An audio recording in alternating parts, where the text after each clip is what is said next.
Yes, friends, profits and gains of business and profession. Yesterday we have discussed meaning of business and meaning of profession. You can check it on the screen.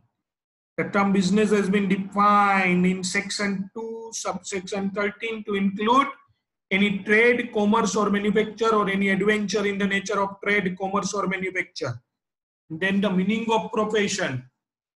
It has not been defined under the Act. define નથી કર્યું. It means ખાલી એટલું જ કીધું profession includes vocation. It means an occupation requiring some degree of learning. જો આ તમે એનો meaning યાદ રાખજો જિંદગીભર. Profession means an occupation which requires some degree of learning. And it should be constant. એવું નહીં કે એકવાર ઈ આવડી ગયું પછી constant. Does a painter, a sculptor, an author, an auditor, a lawyer, a doctor, an architect, and even an astrologer are persons who can be said to be carrying on a profession, but not a business. The term profession includes vocation as well. However, it is not material whether a person is carrying on a business or profession or vocation. ગમે હોય ને business હોય, profession હોય કે vocation હોય. Ultimately income તો અહીંયા જ આ જ હેડમાં આવવાની છે. અને મિત્રો હવે જે દરેક ચેપ્ટરમાં હું તમને કહેતો હોઉં છું salary charging section there must be some services rendered during the previous year. Payment must be made for such services and the relationship between the payer and pay is that of employer employee. Section 22, house property, there must be a building or land appurtenant thereto. Such assets shall be owned by the assessee, must not be used for the purpose of business or profession. Annual value of the property, if the all above conditions are satisfied, shall be taxable. Section 45, charging section of capital gain. Any gain or loss arising on the transfer of a capital asset shall be assessable under this head. So આપણું પહેલું ડગલું business and profession ની meaning સમજ્યા પછીનું છે charging section. પણ મિત્રો ત્રણ જે હેડ હતા જેમાં ચાર્જિંગ કન્ડિશન હતી ત્રણેય હેડ આપણે પૂરા કરી નાખ્યા. બિઝનેસ પ્રોફેશનમાં એવી કોઈ ચાર્જિંગ સેક્શન કરીએ નહીં. Section 28 is there, but there are nothing like charging condition. Just in the case of salary household, rather than in this chapter they have described which type of the income is assessable under this head. કોઈ condition આપવાની બદલે એને એક list આપી દીધું કે આટલી income છે ઈ આ હેડમાં assessable થાય. એ લિસ્ટ હું હમણાં જ્યારે આ ડાઉન સાઇડ લઈ જાઉં લીટાને ત્યારે થઈ જશે, પણ એ પહેલા તમે કયો તમને જો કાંઈ याद આવતું હોય કે એવી કઈ ઇન્કમ છે કે જે બિઝનેસમાં આવે, બિઝનેસ એન્ડ પ્રોફેશનમાં જે આવે એવી કઈ ઇન્કમ છે. યસ, એનીવન પ્લીઝ તમે પોતાને અનમ્યુટ કરીને બોલી શકો છો ઓર ટાઈપ કરો જે તમને ભાવે. પ્રોફેશનમાં ફી આવે ને બહુ ઓછો આવે છે અવાજ.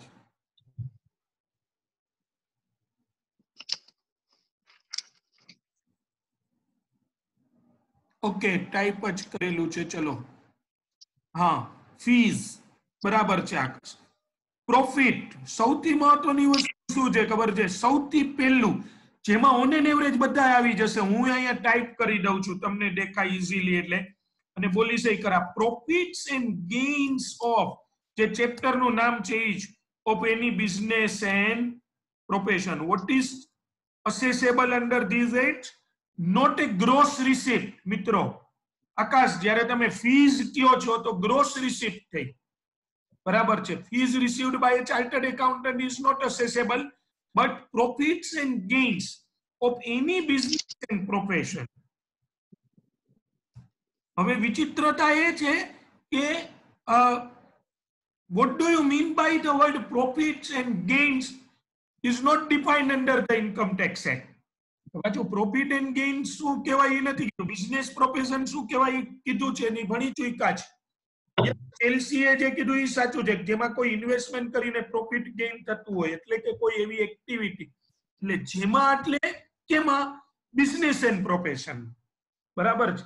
કારણ કે તમે જો ખાલી ચેલ્સી એવું કહો છો કે જેમાં કોઈ ઇન્વેસ્ટ કરીને પ્રોફિટ એન્ડ ગેઇન થાય, તો તમે લેન્ડમાં ઇન્વેસ્ટ કરો ને 5 વર્ષ પછી લેન્ડ વેચી નાખો તોય ગેઇન થાય, કેપિટલ ગેઇન આવે.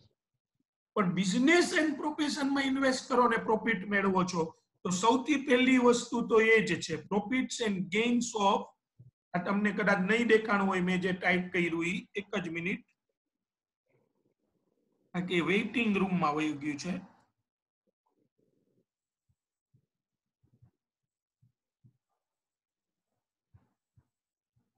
ચલો અહીંયા ફરીથી લખી દઉં છું તમને, વેઇટિંગ રૂમ નહીં, મીટિંગ રૂમમાં છો તમે બધા. આમાં બાય ડિફોલ્ટ વેઇટિંગ રૂમ હોય. પીએનજી ઓફ બીએનપી, બરાબર છે. પ્રોફિટ્સ એન્ડ ગેઇન્સ આ ચેપ્ટર નું નામ. એટલે profit is assessable under this હેડ. મિત્રો ઇન જનરલ તો આ જ વસ્તુ આ હેડ, ઉના જેવી કઈ કન્ડિશન કેવું નહીં. શું આવે બિઝનેસ પ્રોફેશનમાં, તો કે ધંધો અને વ્યવસાય કરતા જે નફો થાય.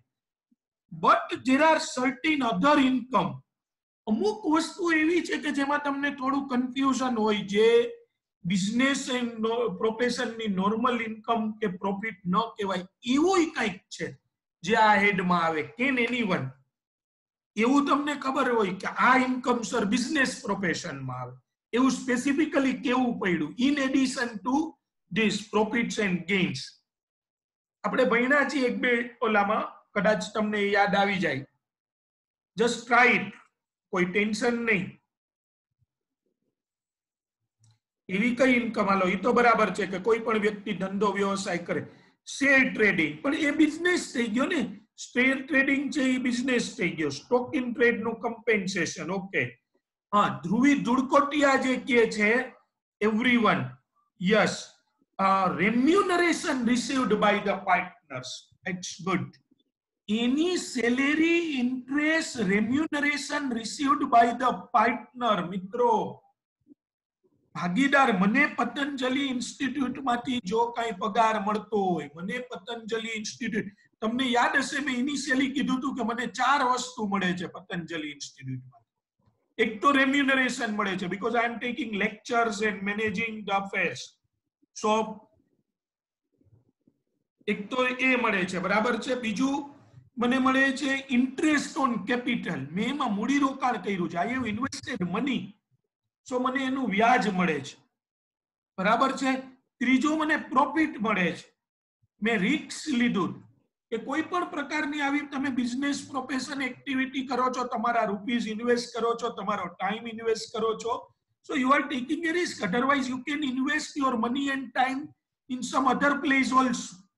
હું ક્યાંક જોબે કરતો હોત, ભલે બહુ સારી મળે, કંઈક આછી પાતળી નાની મોટી તો મળી જાત ને, તો એવી ક્યાંક જોબ કરતો હોત તો ત્યાંથી કંઈક મને મળે, એની બદલે હું આમાં આવ્યું, બરાબર છે. સો આઈ એમ એલિજિબલ ફોર પ્રોફિટ, તો મને પ્રોફિટ મળે, બરાબર છે. અને ચોથું આપણે ત્યારે વાત થઈ હતી કે એક નિર્ભેળ આનંદ મળે છે તમારા બધા સાથે વાતચીત કરીને, તમને બધાને મળીને, બરાબર છે. જેનું તો કોઈ મૂલ્ય નથી, જેના ઉપર કોઈ પ્રકારનો ટેક્સ નથી લઈ શકાતો, બરાબર છે. જેમાં કોઈ મારા સાથે ભાગ નથી પાડી શકતું, એ તો છે જ. ઓલા 3 ની વાત કરીએ આપણે, ઇન્ટરેસ્ટ, રેમ્યુનરેશન અને પ્રોફિટ. એમાં profit received by a partner from a partnership firm is fully exempt. મિત્રો profit received by a partner from a partnership firm is fully exempt. Can anyone? એ શું કામ? Profit received by a partner from a partnership firm is fully exempt.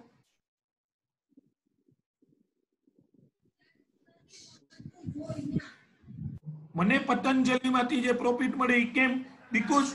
Because એના પર partnership, હા બરાબર છે, because એના પર ફર્મે ટેક્સ, સોરી ઓલરેડી જવાબોને એવરેજ સાચા છે, એમાં ટેક્સ ભરાઈ ગયો હોય છે પાર્ટનરશિપ. યસ બરાબર છે કે ઓલરેડી પાર્ટનરશિપ, પતંજલિ ઇન્સ્ટિટ્યૂટ ને જે પ્રોફિટ થાય ને મિત્રો, એના ઉપર પતંજલિ ઇન્સ્ટિટ્યૂટ ટેક્સ ભરી દેશે, અને પછી આફ્ટર ટેક્સ જે પ્રોફિટ હશે ને એ અમને પાર્ટનર્સ ને distribute. So than there will B a double taxation. એટલે એ નથી. પણ રેમ્યુનરેશન સમજજો, રેમ્યુનરેશન પતંજલિ ઇન્સ્ટિટ્યૂટ માંથી જે પાર્ટનર્સ ને મળે, કે interest on capital Patanjali institute માંથી જે પાર્ટનર ને મળે, એ બંને એક્સપેન્ડિચર કહેવાય પતંજલિ ઇન્સ્ટિટ્યૂટ માટે, અને એ ઇન્કમ ટેક્સ માં અલાવેબલ છે. એટલે કે પતંજલિ ઇન્સ્ટિટ્યૂટ જ્યારે પોતાનો પ્રોફિટ ગોતે કે ભાઈ પતંજલિ ઇન્સ્ટિટ્યૂટ ને ટોટલ કેટલો પ્રોફિટ થયો, ત્યારે રેમ્યુનરેશન ટુ પાર્ટનર અને ઇન્ટરેસ્ટ ટુ પાર્ટનર્સ આ બે વસ્તુ અલાવેબલ છે. પણ એ મારા હાથમાં ભલે એનું નામ રેમ્યુનરેશન હોય, ભલે એનું નામ સેલેરી હોય, છતાં પણ મારા હાથમાં એ બિઝનેસ પ્રોફેશનમાં જ અસેસેબલ થશે. નહીં તો તમે બેંકમાં એફડી મૂકો અને વ્યાજ મળે, ઇન્કમ ફ્રોમ અધર સોર્સિસમાં કહેવાય. ભાગીદારી પેઢીમાં રોકાણ કરો છો, પાર્ટનર તરીકે ઇન્ટરેસ્ટ મળે, એ બિઝનેસ પ્રોફેશન. એનું કારણ છે કે there is actually no separation between the partnership firm and the partners. આવું કંપની અને એના ડિરેક્ટર્સમાં નથી. માની લો કોઈ કંપનીમાં એક વ્યક્તિ જોબ કરે છે એઝ એ ડિરેક્ટર, અને કંપની એને પગાર આપે છે, તો director salary is assessable under the head salary, because there is a separation of ownership and management. બરાબર છે. હા, ચોક્કસપણે કોઈના મગજમાં એ પ્રશ્ન થયો હોય તો હું સ્પષ્ટતા કરી દઉં કે માની લો કે ડિરેક્ટર પ્રોફેશનલ કેપેસિટીમાં હોય, આપણે સેલેરીમાં પણ આ વસ્તુ ડિસ્કસ કરી, he is not an employ.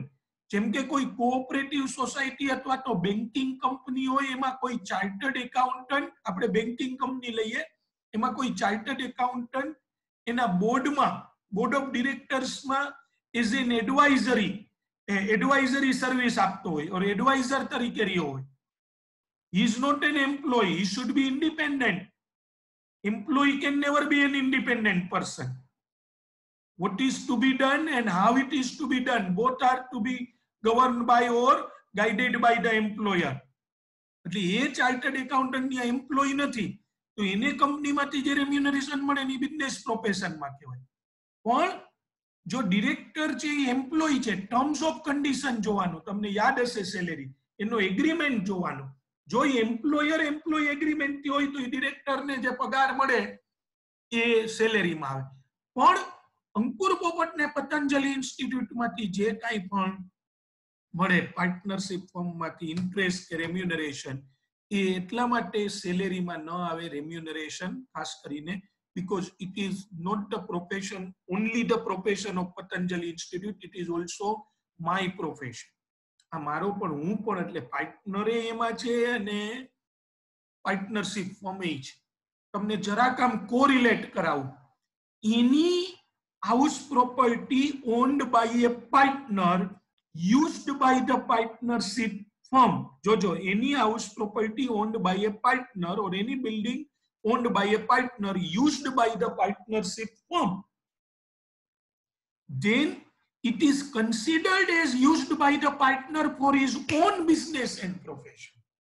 આવું હાઉસ પ્રોપર્ટીમાં તમને એક નોટ તરીકે જોવા મળે ચાર્જિંગ સેક્શનમાં કે અંકુર પોપટની માલિકીનું મકાન પતંજલિ ઇન્સ્ટિટ્યૂટ યુઝ કરતી હોય, તો અંકુર પોપટ તો યુઝ નથી કરતો ને, પ્રોફેશન તો પતંજલિ ઇન્સ્ટિટ્યૂટ કરે છે, કોચિંગ ઇન્સ્ટિટ્યૂટ એ જ, છતાં પણ એ મકાન મારા હાથમાં અસેસેબલ ન થાય. ત્રીજી કન્ડિશન છે, the property must not be use for the his own business and profession. Even though it is used by the partnership firm, it is considered as used by the partner. The same funda is applicable in this case. કે ભાઈ form business કરે છે પણ there is no separation, અને એટલે મિત્રો remuneration and interest received by a partner from a partnership firm is assessable under the head business and profession. A business profession માં આવે. એક અંકિતે જવાબ આપ્યો તો કમિશન બિઝનેસ. આ બહુ સાચી વસ્તુ છે, પણ એ બિઝનેસ જ છે. એટલે કમિશન તમે જોજો, અત્યારે એની સિઝન જ છે. જેમ કે અત્યારે બધું એગ્રીકલ્ચરલ ક્રોપ જે હોય અત્યારે માર્કેટમાં આવ્યું હોય, આમાંથી ઘણા લોકોને એનો પોતાનો વેપાર હશે. અત્યારે ઘણી બધી વસ્તુની સિઝન, હવે આ ઉનાળામાં ઘઉં ને ચોખા, બરાબર ને, પછી મસાલા, તો એમાં ખેડૂતો ઉગાડે છે અને કસ્ટમર સુધી પહોંચવા વખતે વેપારી છે અને સાથે કમિશન એજન્ટ છે. તમે અહીંયાના દાણાપીઠ એરિયામાં જાઓ કે માર્કેટિંગ યાર્ડમાં જાઓ તો એ શોપના નામ જ આવા કે messrs Amritlal traders, general merchant and commission agent. બરાબર છે. જથ્થાબંધ તથા છૂટક વસ્તુના વેપારી અને એજન્ટ અને દલાલ એજન્ટ. તો એ કમિશન એજન્ટ જે છે એ ઘણાનું તો કામ જ ખાલી કમિશનિંગ બિઝનેસ જ કરતા હોય. એ પોતે કોઈ વસ્તુની ડિલિવરી ન લે, એની પાસે કોઈ ગોડાઉન કેવું ન હોય, જસ્ટ બે પાર્ટીને એ વચ્ચે કોઓર્ડિનેટ કરી અને કમિશન અર્ન કરે. તો એ પણ બિઝનેસ પ્રોફેશનમાં આવે. એ વસ્તુ સાચી, but it is a one type of business. એ એક બિઝનેસ જ છે. જો profits and gains of business મિત્રો, પહેલું તમે જે કીધું. સેકન્ડ છે કમ્પેન્સેશન ટુ મેનેજમેન્ટ એજન્સી. મિત્રો એજન્સી તમે ભણોય છો, કોન્ટ્રાક્ટ ઓફ એજન્સી હવે આવશે તમારે ઇન્ટરમીડિયેટમાં કંપની લો ની સાથે. એ પણ એક સબ્જેક્ટ છે બિઝનેસ લો ના ટોપિકમાં. પણ તમે આ માર્કેટમાં જોયું છે એજન્સી બિઝનેસ થી ચાલે. કે પાર્લે કંપની છે, અહીંયા કોઈને પાર્લે કંપનીના એજન્ટ બનાવે, બરાબર છે, અને પછી એના દ્વારા વસ્તુ વેચે. હવે ઘણીવાર આ એજન્સી કોન્ટ્રાક્ટમાં અમુક જે નક્કી કર્યું હોય કોન્ટ્રાક્ટ, કે ભાઈ એમ નક્કી થયું હોય કે ભાઈ આટલી જગ્યાએ તમારે આ વસ્તુ સેલ કરવાની. થોડા ટાઈમ પછી કંપની કોન્ટ્રાક્ટમાં મોડિફિકેશન કરે, બરાબર છે.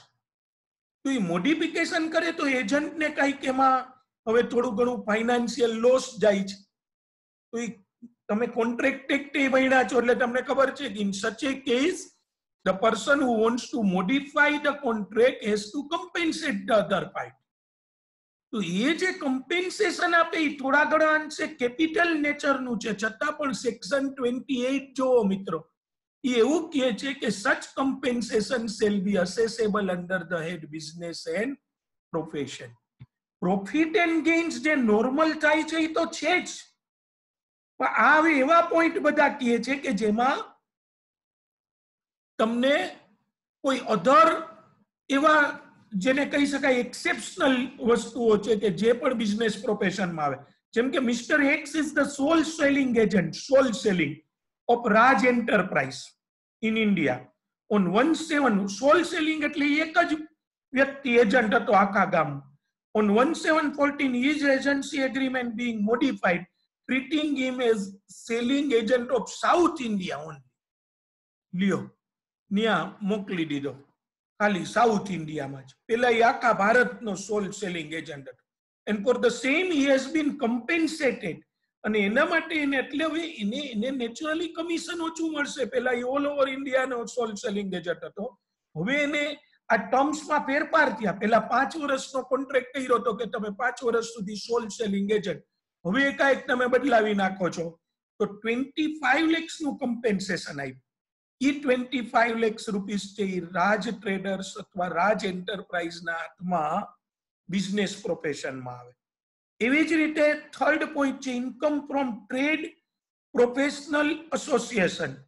મિત્રો હમણાં તમે બહુ આવું સાંભળો છો. આજથી જ જેમ કે લોકડાઉનમાં થોડી ઘણી જે છૂટછાટો આપી એ પ્રમાણે એવું આવ્યું કે ભાઈ chamber of commerce and greater chamber of કોમર્સે સરકારને રજૂઆત કરી, બરાબર. આવા એસોસિએશનના તમે નામ સાંભળ્યા છે, ઓઇલ મિલ મર્ચન્ટ એસોસિએશન ને કેમિસ્ટ એસોસિએશન.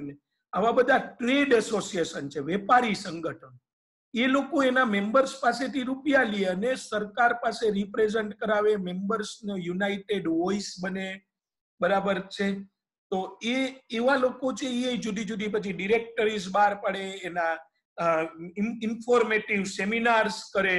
અત્યારે તમને ઘણાને ખબર હશે કે હમણાં જયારે આ લોકડાઉન હતું તો ત્યારે ઘણા બધા એટલે મીન્સ બધા બિઝનેસમાં એક હવે ચેલેન્જ છે કે હવે આફ્ટર લોકડાઉન કઈ રીતે પાછું બધું પાટા ઉપર ચડશે. તો તમને કદાચ ખ્યાલ હશે કે આવા બધા બિઝનેસ હાઉસીસ આવા વેબિનાર્સ કરે છે કે ભાઈ કઈ રીતે હવે બિઝનેસને આપણે થોડો એમાં ચેન્જ કરવો પડશે નોર્મલ. અને હજી પાછું કેવું છે કે વિથ વેરિયસ રિસ્ટ્રિક્શન્સ આપણે ચાલુ કરવાનું છે. પેલા જેવું નથી કે ઉડું ચાલુ કરી નાખ્યું. ત્યાં બધે ઘણી બધી વ્યવસ્થાઓ કરવાની છે, એમાં પણ સોશિયલ ડિસ્ટન્સિંગનું પાલન કરવાનું છે.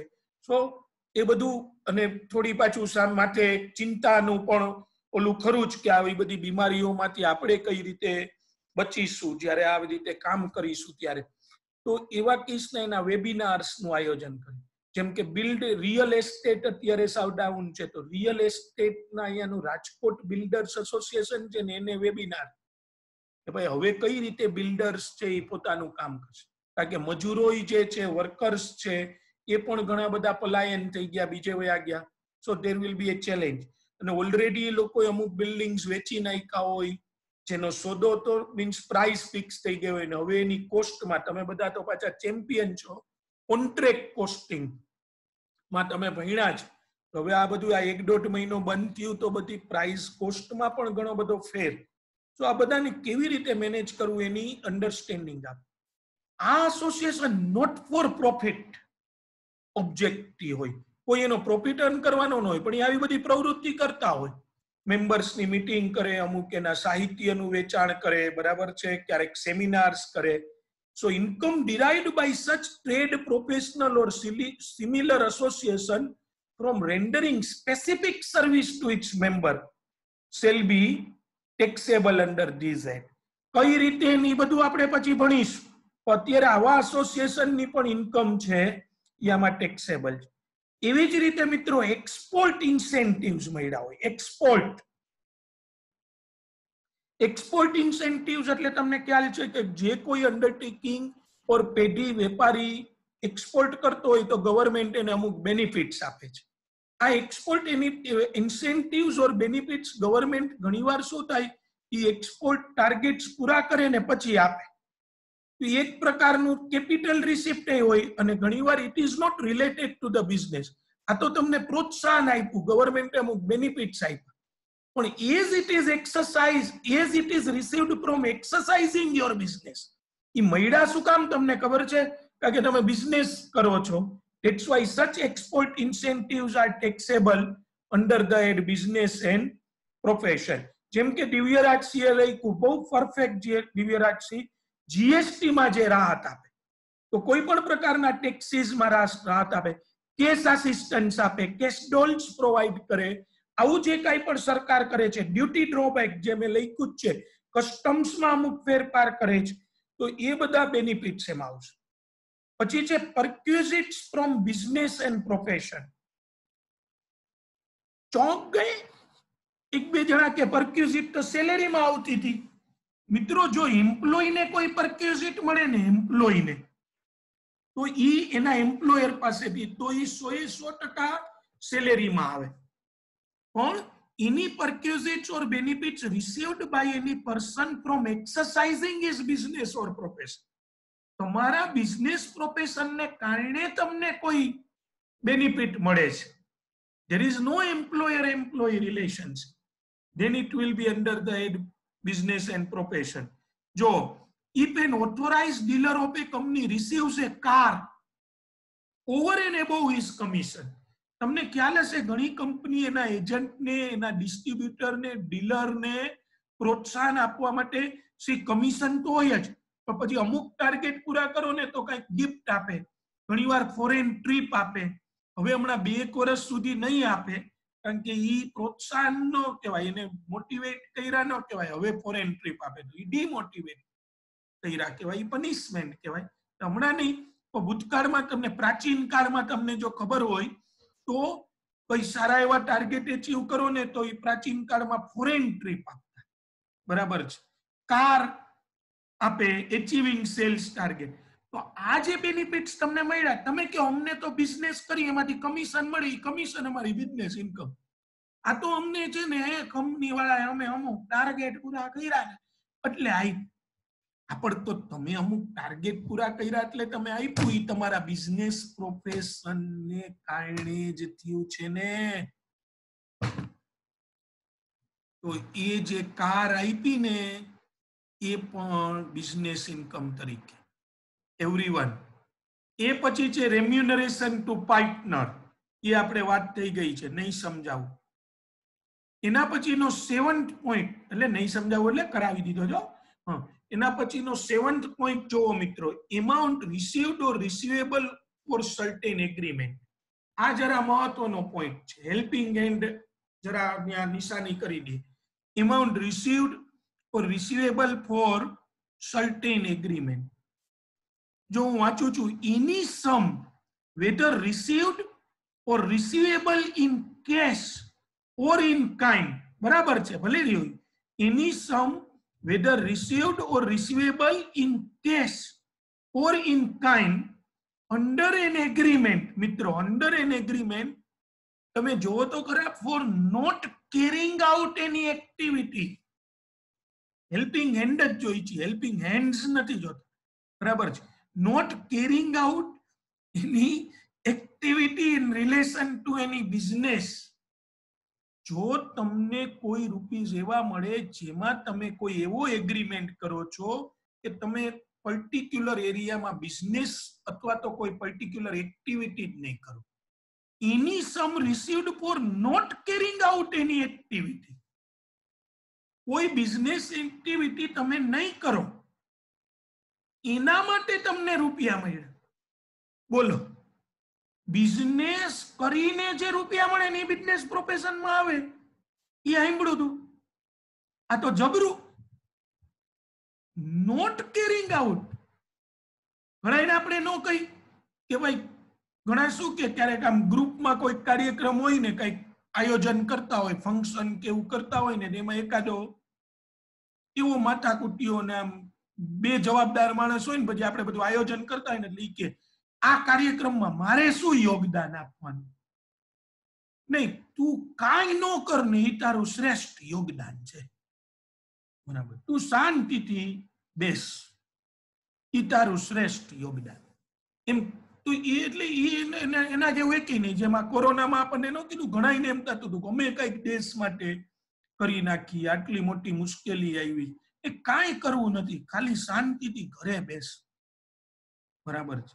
એ સૌથી મોટી દેશ સેવા જ હતી, હજી છે જ બાય ધ વે, બરાબર છે. એટલે ઘણા મને ઘણી વાર કહે છે ત્યારે હું એને એ જ કહું છું, બસ ધીરજપૂર્વક, બીજું કાંઈ કોઈ દેશભક્તિનું ગીતે ગાવું નથી ને કોઈ એના પ્રોફાઇલ પીકે નથી રાખવા. આપણે શાંતિથી અત્યારે ઘરે રહીએ, પછી સેવા કરવાનો મોકો આપણને મળશે તેથી કરશું. આ મોટા મોટી સેવા જ છે. એમ અહીંયા તમને આવું કીધું, તમને આશ્ચર્ય થવું જોઈએ કે any sum received by carrying out the business is under the business and profession, but any sum received or receivable in cash or kind under an agreement for not carrying out. કોઈ activity ન કરવી, કોઈ particular એરિયામાં તમે તમારી product distribute નહીં કરો, આવો એગ્રીમેન્ટ, તો એ જે રૂપિયા મળ્યા તો then you are losing the profit, but your competitor has given you that money. તમને એને રૂપિયા આપ્યા ભાઈ નહીં, so that will be under the head business and profession. In not sharing any know-how, patent, copyright, trademark, license, franchise or other business or commercial right. Any know-how, patent, copyright, trademark, license, franchisee or any other business or commercial right. Business and profession માં આવે, બરાબર છે. તો એ ખાસ આ તમે કોઈના પણ લીધું હોય એ આવી જશે. આને નોન કમ્પીટ ફી કહેવાય મિત્રો, નોન કમ્પીટ ફીસ. અને કીમેન ઇન્સ્યોરન્સ પોલિસી. જો મિત્રો કીમેન ઇન્સ્યોરન્સ પોલિસી એટલે ચાવીરૂપ માણસ. આપણે સેલેરીમાં ઘણાને આ યાદ આવ્યું હશે, જો કોઈ કંપની એના એમ્પ્લોય માટે કીમેન ઇન્સ્યોરન્સ પોલિસી લે અને એમ્પ્લોયી જ્યારે રિટાયર્ડ થાય ત્યારે, બરાબર છે, એ કીમેન ઇન્સ્યોરન્સ પોલિસી ના ઓલામાં એ એમ્પ્લોયીને મળે તો એ સેલેરીમાં ટેક્સેબલ થાય. પણ જ્યારે કીમેન ઇન્સ્યોરન્સ પોલિસી માની લ્યો એવા વ્યક્તિ માટે થાય કે જે એમ્પ્લોયી નથી. મેં હમણાં જ તમને કીધું કે director is an employee, director છે એ એમ્પ્લોયી છે, બરાબર છે, પણ તો એને જો કીમેન મળે તો એ અંડર ધ હેડ સેલેરી થાય. પણ ડિરેક્ટર પ્રોફેશનલ કેપેસિટીમાં હોય તો ડિરેક્ટર પ્રોફેશનલ કેપેસિટીમાં, અને એના માટે કંપનીએ કીમેન પોલિસી લીધી હોય, આ કીમેન પોલિસીનું પ્રીમિયમ કંપની ભરે અને જ્યારે એ વ્યક્તિ રિટાયર્ડ થાય ને ત્યારે કંપની એને કમ્પેન્સેશન આપે. પણ જો એમ્પ્લોય ન હોય અને કંપની પાસેથી એને મળે તો એ બિઝનેસ એન્ડ પ્રોફેશન અથવા અધર સોર્સિસમાં આવે. બરાબર છે. તો મિત્રો આ આખી ચાર્જિંગ સેક્શનની વાત થઈ. બરાબર છે. જે પેલા વ્યક્તિ છે એ 9મા પોઈન્ટ ઉપર એ ડાર્ક કરી શકે છે મારું ધ્યાન દોરવા માટે. તો મિત્રો હું જ્યારે કોઈ વસ્તુ સ્કીપ કરતો હોય ત્યારે વિથ ઇન્ટેન્શન કરતો અને એ પાછું સમય આવે યાદે દેવડાવીશ. બરાબર છે. એટલે ડોન્ટ વરી ફોર ધેટ. જેટલું ચાર્જિંગ સેક્શનમાં અત્યારે તમારે જરૂરી હતું એ બધું જ આપણે અહીંયા પૂર્ણ કર્યું છે. લેસ ધેન 1 મિનિટ બાકી છે. મીટિંગ આપણી પૂરી થાય છે. આ મીટિંગ બીજી મીટિંગ હવે ચાલુ કરીએ છીએ અને આ સાથે એનો થિયરી પોર્શન પણ પૂરો થાય છે. હવે આપણે સીધી સેક્શન અને પ્રેક્ટિકલ્સ ચાલુ કરીશું. પણ તમને એક આઈડિયા આપ્યો કે આટલી વસ્તુ બિઝનેસ પ્રોફેશનમાં અસેસેબલ થાય. બરાબર છે. ચલો મળીએ નેક્સ્ટ મીટિંગમાં.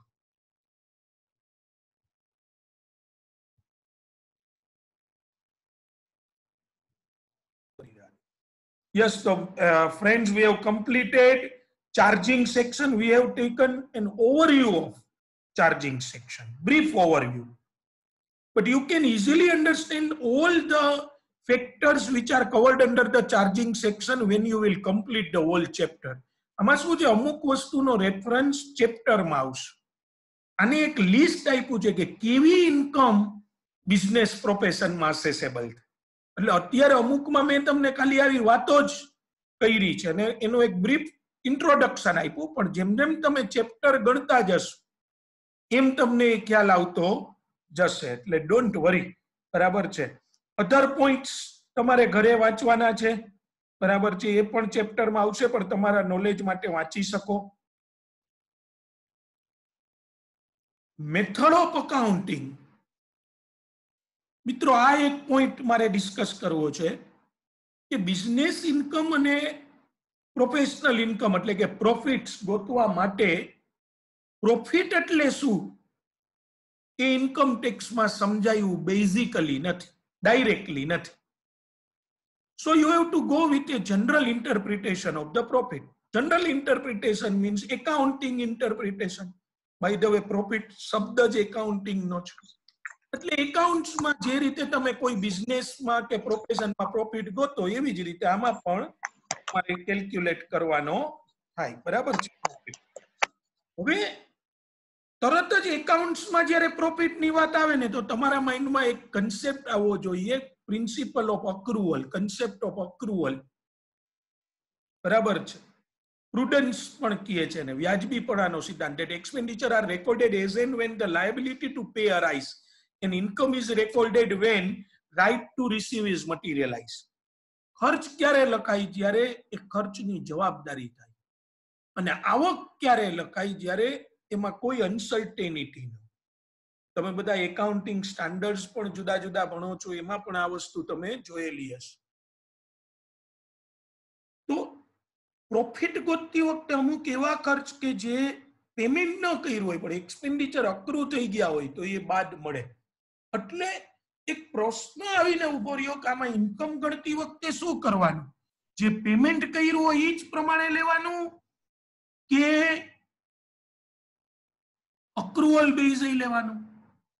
હવે હું તમને આનો જવાબ આપું એ પહેલા તમે જે 3 હેડ્સ ભણી ચૂક્યા છો એની વાત કરું. તમારામાંથી કોઈ મને કહેશે સેલેરી ઇન્કમ કઈ રીતે ટેક્સેબલ થાય છે? સેલેરી ઇન્કમ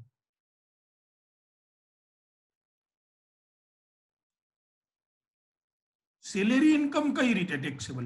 જ્યારે રિસીવ્ડ થાય ત્યારે ટેક્સેબલ થાય કે જ્યારે અક્રૂડ થઈ ગઈ ભલે રિસીવ્ડ ન થઈ? Accrued or received, whichever is earlier. Perfect.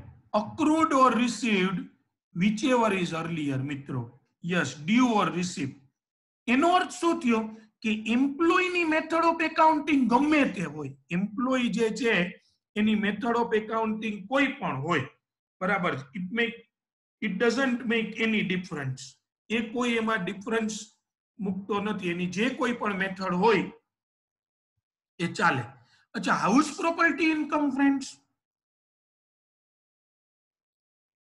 House property income કઈ રીતે?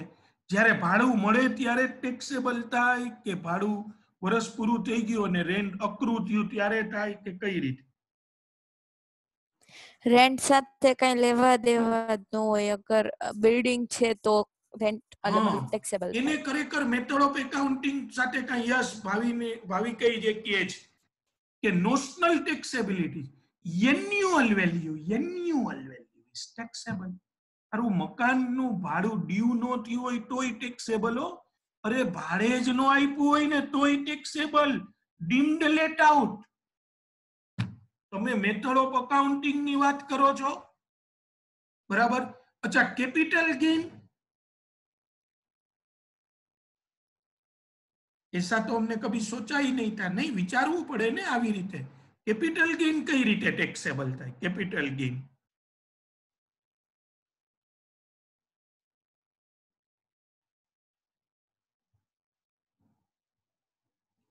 gain is actually created એમ નહીં ભાવિક, એટલે મારે કવિ કેવા એવું માંગે અક્રૂડ. હા ઓકે, રિસીવ થાય ત્યારે અક્રૂડ. ઓકે, અક્રૂડ હજી એમાંની થોડું વધુ સ્પેસિફિક. આકાશ, રિસીવ થાય ત્યારે નહીં ના, એવી એક બે જ વસ્તુ જેમ કે કમ્પેન્સેશન, એટલે અક્રુઅલ તમારો જવાબ સાચો બધાનો, હિમાની, અંકિત. પણ એકચ્યુઅલી શું થાય ખબર છે? C G is taxable in the year in which transfer has taken place. હા, ટ્રાન્સફર થાય ને ત્યારે. પછી તમને સેલ કન્સિડરેશન નો 1 રૂપિયો ન મળ્યો હોય ને તોય ટેક્સેબલ થઈ જાય જો તમે દસ્તાવેજ કરી નાખો. પણ તમને યાદ છે અમુક જ એવા પોઈન્ટ છે, અમુક જ, હા, કે જેમાં રિસીવ્ડ થાય ત્યારે એક બે ની ઝાંખી કરાવો જોઈએ મને, એવા પોઈન્ટ કયો જોઈએ કે જેના એક્સેપ્શન છે કે capital gain is not taxable in the year of transfer. Compulsory acquisition. Compulsory acquisition, yes, not taxable in the year of transfer. Under the head, it is taxable in the year in which it is received. Conversion of stock. Sorry, Akash. Conversion of stock. બરાબર છે, conversion સાચું છે Akash. Conversion of capital asset into stock in trade, સાવ સાચું. અને હજી એક, transfer of સિક્યોરિટીમાં ના, શેર સિક્યોરિટીમાં જ્યારે થાય ત્યારે. ત્રીજું હજી રહી ગયું એક, 3 જ છે, ડેમેજ ઓર ડિસ્ટ્રક્શન. હા, ડિસ્ટ્રક્શન ઓફ કમ્પેન્સેશન. આ 3 વસ્તુ, યસ, 3 જે પાર્શિયલ પોઈન્ટ્સ હતા. સર આપણે કેપિટલ ગેઇન ની બિઝનેસ પ્રોફેશન કરી, આપ મને યાદ જ છે. આ તો વાત નીકળી કે ન્યા 3 જગ્યાએ મેથડ ઓફ અકાઉન્ટિંગ, ઈ 3 હેડમાં મેથડ ઓફ અકાઉન્ટિંગ ની વાત જ નથી. ઇન્કમ ટેક્સ એક્ટે બહુ ક્લિયરલી કોઈ ઇન્કમ ક્યારે ટેક્સેબલ થાય ને કીધેલું છે. હવે બિઝનેસ પ્રોફેશનમાં તો એવું કીધું છે કે પ્રોફિટ ઇઝ ટેક્સેબલ ફ્રેન્ડ્સ. તો પ્રોફિટ કેવી રીતે કેલ્ક્યુલેટ કરવાનું? કેશ બેઝ કે અક્રુઅલ બેઝ? કારણ કે જો તમે અક્રુઅલ બેઝ જાઓ તો આઉટસ્ટેન્ડિંગ સેલેરી એ બાદ મળે, અને કેશ બેઝ જાઓ તો આઉટસ્ટેન્ડિંગ સેલેરી બાદ ન મળે. એક સિમ્પલ સાવ એક્ઝામ્પલ, સિલી એક્ઝામ્પલ. તો યાદ રાખજો મિત્રો બધા જ, આ પોઈન્ટ મહત્વનો છે એટલા માટે કે profit is assessable under the head business and profession, and how profit is to be calculated as per the method of accounting followed by the assessee. તમારી કઈ મેથડ છે? બરાબર છે. જો તમે કેશ સિસ્ટમ થી અકાઉન્ટ મેન્ટેન કરતા હો તો ઇન્કમ ટેક્સ એક્ટ પ્રમાણે પણ તમારો પ્રોફિટ કેશ સિસ્ટમ થી ગણવામાં. તમે એમ કહો કે અમે મર્કેન્ટાઇલ, યાદ છે ને 2 પદ્ધતિ, વેપારી હિસાબી પદ્ધતિ અને રોકડ હિસાબી. મર્કેન્ટાઇલ સિસ્ટમ ઈ કન્સેપ્ટ ઓફ અક્રુઅલ બેઝ હોય, મર્કેન્ટાઇલ જે છે ને ઈ કન્સેપ્ટ ઓફ અક્રુઅલ બેઝ ચાલે, અને કેશ સિસ્ટમ છે ઈ કોન્ટ્રાવેન્શન ઓફ અક્રુઅલ છે. કેશ સિસ્ટમમાં અક્રુઅલ સિસ્ટમ ન ચાલે, બરાબર છે? તો તમારી જે સિસ્ટમ, કોઈ મને કહી શકે કે cash system of accounting generally કોણ યુઝ કરતું હોય, ક્યાં ઓલામાં આવતું હોય? Profession હોય. Yes, profession. આપણે જ ચાર્ટર્ડ ડોક્ટર, આર્કિટેક્ટ, એન્જિનિયર, ઈ બધા ઈ લોકો જે છે ને કેશ સિસ્ટમ, તો એને કોઈ પણ ખર્ચ ક્યારે બાદ મળશે? તો કે પેમેન્ટ બેઝ. જો મિત્રો હવે આમાં કેવું થયું ખબર છે, બધા સ્ટુડન્ટને બિઝનેસ પ્રોફેશન આવડતું હતું, ઓકે, આખું ચેપ્ટર પૂરું થઈ ગયું ને પછી સીએ ઇન્સ્ટિટ્યૂટે એકવાર એક્ઝામમાં ક્વેશ્ચન પૂછ્યો કે મિસ્ટર જે Patel is A chartered accountant who follows case system of accounting. આ ઉપર લખ્યું હતું ને his P&L account is as under, ને પછી તમારે બિઝનેસ ઇન્કમ ગણવાની હોય, જેમ તમે સિંગલ એન્ટ્રી અથવા તો final accounts of trading concern કરો છો ને એવી જ રીતે પ્રોફિટ ગોતવાનું. તો હવે હેડિંગ તો વાંચવાનો આપણી પાસે ટાઈમ ક્યારેય આમે હોતો નથી, બરાબર છે, જરૂરી આપણે સમજતા નથી એટલે આપણે એ ન જોયું એવરીવન કે એ વસ્તુ આપણે માર્ક કરી નહીં. અને શું થયું ખબર છે કે નીચે એ લોકો આપ્યું હતું સેલેરી એક્સપેન્સીસ પીએનએલ માં ડેબિટ સાઈડ, જો કેવી ઇફેક્ટ થાય, સાવ ઈઝી ક્વેશ્ચન. ને પછી એડજસ્ટમેન્ટમાં લખ્યું હતું આઉટસ્ટેન્ડિંગ સેલેરી ₹2000. હવે આદત છે મજબૂર, આખું 12th સ્ટાન્ડર્ડ પછી foundation final accounts non profit એ બધામાં આઉટસ્ટેન્ડિંગ સેલેરી જોયું નથી ને એડ કર્યું. મિત્રો આમાં ચોખ્ખું ઉપર લખ્યું છે કે he follows a case system of accounting.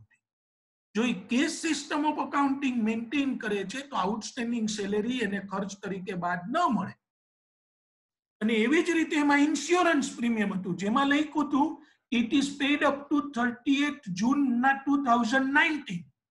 હવે પીએનએલ બનાવવાનું હતું 31st March 19, આપ્યું ઇન્સ્યોરન્સ પ્રીમિયમ 30th June 19, તો 3 મહિનાનું એડવાન્સમાં, એટલે 2-3 જે ઓલા હોય એને પોતાનું નોલેજ જેને સારું છે એ લોકોએ શું કર્યું, લેસ પ્રીપેડ ન આલે ને મિત્રો, બરાબર છે, એડવાન્સમાં પે કર્યું, કેશ સિસ્ટમ ઓફ અકાઉન્ટિંગ. તો આવા બધા ફેરફારો તમારે ઈ ક્વેશ્ચનમાં તમારા સાવ જે કહેવાય નોર્મલ નોલેજ જે છે એનો જ ઉપયોગ કરીને જાય એની ઇન્સ્ટિટ્યૂટ તમને ભૂલ કરાવે. એટલે ખાસ સમજજો કે મેથડ ઓફ અકાઉન્ટિંગ હંમેશા જોવાનું. 90% કેસમાં મર્કેન્ટાઇલ હશે, 90% કેસ, બરાબર છે. અને હવે જો ક્યાં ક્યાં ખર્ચા બાદ મળે જનરલી એ જોઈ લ્યો. જ્યારે તમે કોઈની બિઝનેસ ઇન્કમ ગણો છો, આમાંથી સ્ટુડન્ટમાંથી હું ઘણા બધાને ઓળખું છું તો મોસ્ટ ઓફ બધા બિઝનેસ પરિવારમાંથી જ આવે છે, બધાને કંઈક કંઈક અથવા પ્રોફેશન છે, બરાબર છે. તો તમારા પોતાના બિઝનેસની ઇન્કમ તમે આમાંથી ગણી શકશો. તમને હવે ખ્યાલ આવશે કે એમાં કઈ રીતે જવાનું. જો જનરલ રૂલ ઓફ ડિડક્શન શું છે, expenditure should relate to previous year. જે મેચિંગ કન્સેપ્ટ મિત્રો, જે વર્ષની ઇન્કમ છે તો એ જ વર્ષના ખર્ચ હોવા જોઈએ. Business should be carried out during the previous year. In other words expenditure of discontinued business are not allowed. ધંધો બંધ કરી દીધો એના ખર્ચા ન બાદ મળે. Expenditure should have been incurred in connection with assessee's business. Assessors નહીં, assessees. એના બિઝનેસ સાથે એ જોડાયેલું હોવું જોઈએ. એક્સપેન્ડિચર એનો બિઝનેસ નો હોય. એક benefit of expenditure may extend beyond relevant previous year. કદાચ હોય તો એ વાંધો નથી, બાદ મળશે. No allowance in respect of anticipated losses and provision. મિત્રો કોઈ પણ પ્રકારની પ્રોવિઝન કે એન્ટિસિપેટેડ લોસ બાદ નહીં મળે. બીજા શબ્દોમાં કહું તો please do not follow conservatism concept while calculating your business income as per income tax. એકાઉન્ટમાં પ્રોવિઝન ન કરી હોય ને તો વાંધો, તો એવું કહેવાય કે it does not show true and fair view. અને ઇન્કમ ટેક્સમાં તમને કોઈ પણ પ્રકારની પ્રોવિઝન, એક પણ પ્રોવિઝન ફોર એન્ટિસિપેટેડ લોસ બાદ ન મળે. એટલે મિત્રો પ્રોવિઝન ફોર બેડ ડેટ એ બાદ નહીં મળે ને, બેડ ડેટ એ નહીં મળે ને. શું કહો તમે? બેડ ડેટ એ બાદ નહીં મળે ને, પ્રોવિઝન ફોર બેડ ડેટ એ નહીં મળે ને.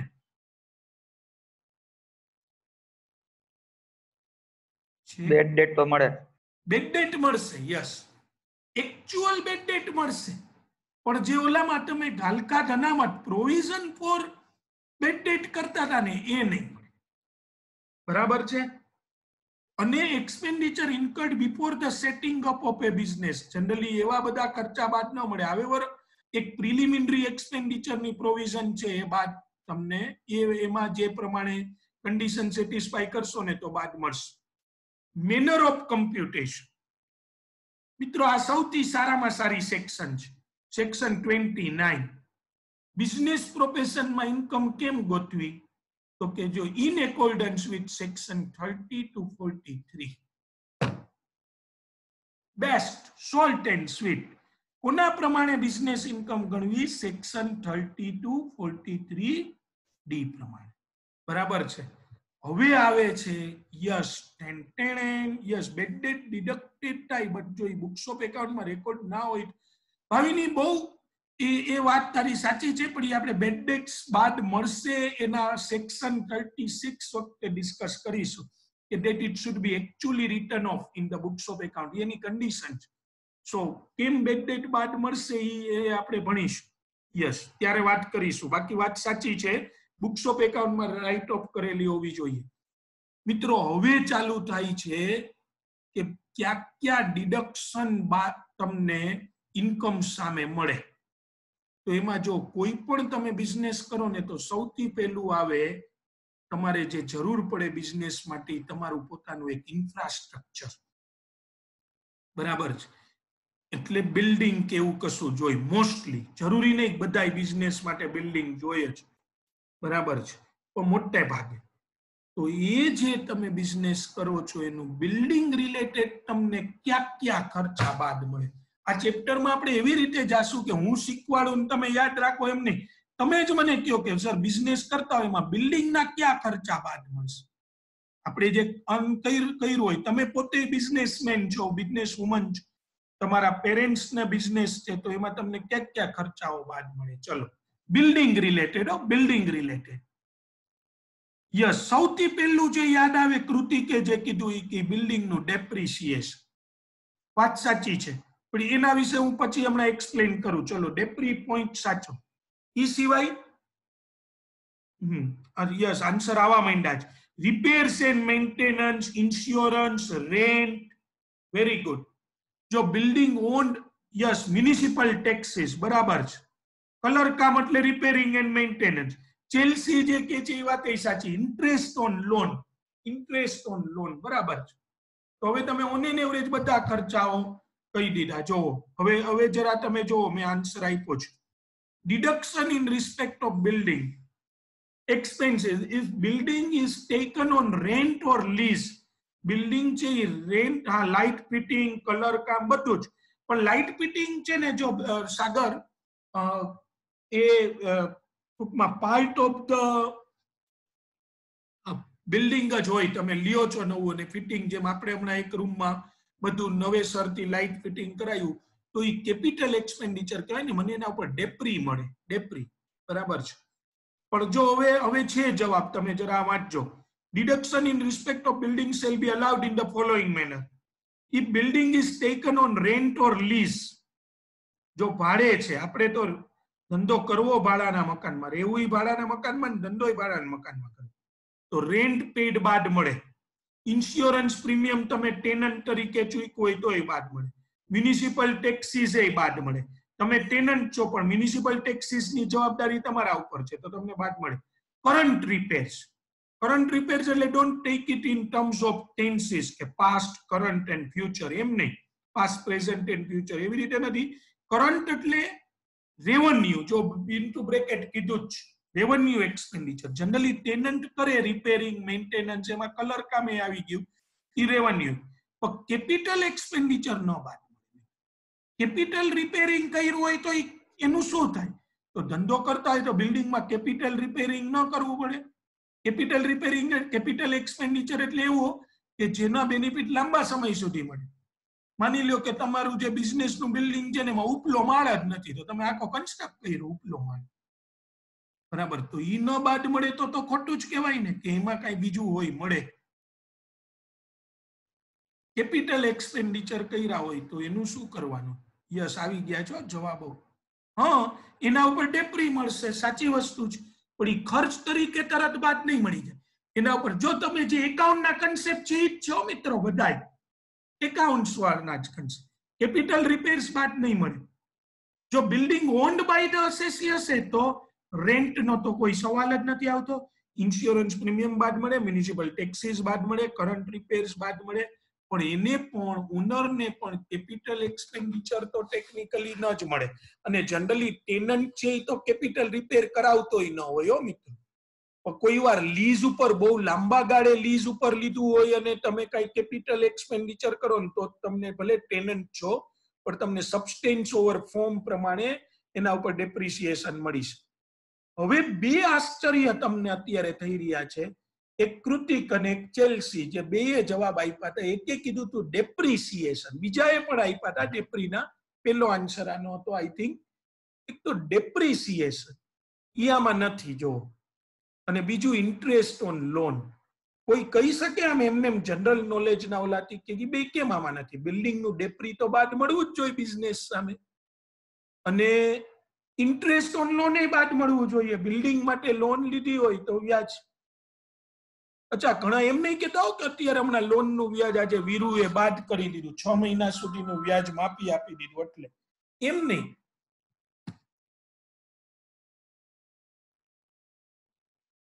ડેપ્રી નોન કેસ છે બરાબર છે ધ્રુવી, પણ ખર્ચ તો છે ને બિઝનેસમાં, બાદ તો મળે જ છે, ડેપ્રી મળવો જ જોઈએ. depreciation is deducted from building itself. સાચી વસ્તુ છે, ઈ વાતય સાચી. એ બ્લોક સિસ્ટમ ઉપર મળે એટલે. યસ, ઈ બ્લોક સિસ્ટમ. મિત્રો એનું કારણ ઈ છે કે સાંભળજો બધા, ડેપ્રિસિએશન ની એક સેપરેટ સેક્શન જ છે. એટલે બિલ્ડિંગ નું ડેપ્રી આ સેક્શનમાં, ફર્નિચર નું ડેપ્રી વળી બીજી સેક્શનમાં, પ્લાન્ટ એન્ડ મશીનરી નું ડેપ્રી ત્રીજી સેક્શનમાં, બરાબર છે. એવું કરવું એના કરતા પછી ગુડવિલ, પેટન્ટ, કોપીરાઇટ, ટ્રેડમાર્ક, એના કરતા શું કરવાનું? ડેપ્રીની સેક્શન 32 ડેપ્રિસિએશન, એમાં બધા એનું ડેપ્રી, પછી બિલ્ડિંગ નું, પ્લાન્ટ નું, મશીનરી નું, એટલે બાદ મળે એમ નથી, પણ એના માટે નહીં, કુછ ભી નહીં, 100%. એના માટે તમને એવી થોડી ખબર હોય તો હું ક્યાં તમને કઈ સજા કરું છું. હા, એ બાય ધ વે આકાશ, થોડું જનરલ નોલેજ. ડેપ્રિસિએશન એમ કે બિઝનેસ પ્રોફેશનમાં બહુ એવું પોપ્યુલર છે કે ડેપ્રિસિએશન ની એક અલગ. આમાં ઘણા બધા મિત્રો, તમે ઘણીવાર મને અમુક એવી વાતો કરતા હોય છે, એટલે બધાને ખબર હોય એવું નથી કે, તો અમુક ટીવાય વાળા છે, અમુક લોકો પોતાના બિઝનેસ સાથે જોડાયેલા હોય એટલા માટે. હા, યસ સાગર, ઓફિસ માટે એસી લઈ એનું ડેપ્રી લેવાનું બાદ મળે જ. આપણા ક્લાસમાં જેટલા એસી છે, શું થયું હશે એનું ખબર નથી અત્યારે, હવે કાલ પરમથી જઈને જોઉં છું, પણ એ બધા એસી જે છે એનું ડેપ્રિસિએશન એ મને બાદ મળે જ, બરાબર છે, બધું જ મળે. પણ એની સેક્શન 32 છે, તમે યાદ રાખી લ્યો. આમે તમારે યાદ રાખવાની જ છે. ઈ લેન્ડમાર્ક સેક્શન છે, લેન્ડમાર્ક સેક્શન 32 કાલે આવવાની છે. એટલે આજે કદાચ કોઈ ગેરહાજર રહ્યો હોય તો ભલે રહીએ, પણ કાલથી તો હાજર રહેજો જ, બરાબર છે, અને કહી દેજો એને. એટલે સેક્શન 32 એટલે એમાં બધાનું ડેપ્રી. અને એવું જ મિત્રો ઇન્ટરેસ્ટ ઓન લોન નું છે. તમે બિલ્ડિંગ માટે લોન લ્યો તો એનું વ્યાજ બાદ મળે, તમે ફર્નિચર માટે લોન લ્યો તો એનું વ્યાજ બાદ મળે. પછી તમે વર્કિંગ કેપિટલ માટે લોન, લિક્વિડિટી, તમે આજે તમે જોયું હશે, આજે વિજયભાઈ રૂપાણીએ જાહેરાત કરી, કોઈને ખબર છે લોન ની કઈ? એ તમે આમ તો બિઝી હો છો વાંચવામાં, પણ કઈ થોડું ઘણું કદાચ તમારે ધ્યાનમાં આવી ગયું હોય તો, કોઈ જોતું હોય તો, એને આજે એક પેકેજ જાહેર કર્યું. એમાં એને કીધું કે નાના વેપારીઓ, યસ, કોઈ ચેટરૂમમાં છે, હા બરાબર છે, 1 લાખની લોન આપશે ને એને અમુક વ્યાજ સરકાર ભરશે, બહુ ઓછા વ્યાજે, ગેરંટી વગરની પોતાના બિઝનેસમાં, બરાબર. અચ્છા, તમે ખાલી એટલું જ વાંચ્યું ગેરંટી વગર લોન મળશે, તો બીઇંગ એ સ્ટુડન્ટ તમે લેવા ગયા એમ નહીં હો, બરાબર છે. એ બિઝનેસમેન ને મળશે, ને એમાં હું એવું લખ્યું હતું કે કોઈ પણ પ્રકારના ડોક્યુમેન્ટ વગર મળશે, એટલે તમે ખુશ હતા. પણ એવું નથી. બિઝનેસ પ્રોફેશન, નાના વેપારી હોય ને, અમુક ઓલા હશે ક્રાઇટેરિયા, એ આવશે, બરાબર છે. તો એ લોન નું વ્યાજ, એમાં શું પ્રોપર્ટી લેવી કાંઈ નહીં ને, બિઝનેસ માટે loan, normal day to day. અત્યારે મિત્રો આ જયારે થશે ને, આ એસએમઈ નું નહીં થતી હોય કાલે નીકળશે, એટલે આમાંય છે સ્મોલ એન્ડ મીડિયમ એન્ટરપ્રાઇઝ, તો એની કાલે એ બિગ પેકેજમાં હતું. અચ્છા, આમાં એ લોન અત્યારે કોરોના પછી જે સૌથી મોટો મિત્ર બધા બિઝનેસ ને, દરેક બિઝનેસ ને જે અસર થવાની છે, લિક્વિડિટી ક્રાઇસિસ, દરેક જગ્યાએ કે ભાઈ અને આપણે કરવાનું છે શું કે જે કોઈ પણ બિઝનેસમાં આપણે હશું એમાં we have to just try to sustain, આપણે ટકી રહેવાનું છે. હજી મેન્યુફેક્ચરિંગ સાયકલ ડિસ્ટર્બ છે, હા, વર્કિંગ કેપિટલ નો problem, that's what I am saying, liquidity crisis. Manufacturing cycle disturb છે, વર્કર નથી આવતા, એને અમુક પગારો દેવાના છે, બરાબર છે, ઘણા બધા પ્રોબ્લેમ્સ અને ઘણી બધી વસ્તુઓ છે. પ્લસ આવી બધી સેનિટાઇઝેશન ને બધી વ્યવસ્થાઓ કરવાની છે, સોશિયલ ડિસ્ટન્સિંગ ના રૂલ્સ નું પાલન, this all will increase the cost, બરાબર છે. આ બધું કોસ્ટમાં થોડું ઘણું વધારો કરશે. તો એવા સમયે ગવર્મેન્ટ આપણને લોન નું વ્યાજ આપે તો કોઈ વસ્તુ લેવા નથી આપતું, બરાબર છે. એ તો એમને જ આપણા ધંધામાં નોર્મલ વર્કિંગ કેપિટલ જળવાઈ રહી. એ બધું વ્યાજ, મારો કહેવાનો મતલબ એ હતો, એ દરેકે દરેક ઇન્ટરેસ્ટ છે એ તમને ક્યાં બાદ મળશે? તો કે it will be allowed under the head under section 36. એની સેપરેટ સેક્શન જ છે, બરાબર છે. એટલે આમાં નથી લીધું, એની સેપરેટ સેક્શન છે. અને મિત્રો તમે ઘણા અત્યારે ટેન્શનમાં આવી ગયા હશો, સર આવી રીતે સેક્શન વાઇઝ અમારે યાદ રાખવું પડશે? ના, તમે જ્યારે ઇન્કમ ગણશો ને ત્યારે તો તમારે એટલું જ વિચારવાનું છે કે આ બાદ મળે કે ન મળે, હા યા ના, કઈ સેક્શનમાં મળે એ નહીં, પણ અત્યારે જ્યારે ભણો છો ત્યારે તમારે એના સેક્શન વાઇઝ રૂલ, બાકી કાંઈ નહીં. હું તો એમ જ વિચારીશ કે આ, અને એક જ તમને આ બધાય કરતા સૌથી મોટો માપદંડ મિત્રો કહી દઉં કે કયો ખર્ચો બાદ મળે એનો એક જ ટેસ્ટ છે કે આ ખર્ચ મારા બિઝનેસ રિલેટેડ છે, આ છે તો બાદ મળે, બરાબર છે. એની આખી સ્ટોરી આપણે આગળ વાત કરીશું કે કેવા કેવા ખર્ચા લોકો ગવર્મેન્ટ પાસે બાદ માંગે છે અને પછી કોર્ટમાં જાય છે ન આપે તો, બરાબર છે. એટલે એ તો એ ત્યાં છે જ, બરાબર. આજે આપણે અહીંયા સુધી રાખીશું, સેક્શન 30 સુધી કરીએ છીએ. આવતીકાલે 31 અને પછી 32 ડેપ્રિસિએશન ને બધું લેશું. બહુ